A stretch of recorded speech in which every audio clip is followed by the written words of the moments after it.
تو اس تمثیل کو سمجھ نہیں پائیں گے، اور اس کی وجہ میں آپ کو سیاق و سباق کے اینڈ پہ بتاؤں گا کہ کیا وجہ تھی میں سیاق و سباق کو پیش کر رہا ہوں۔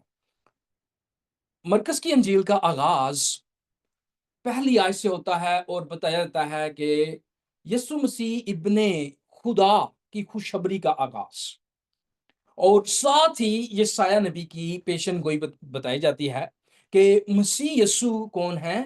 یہوہ خداوند۔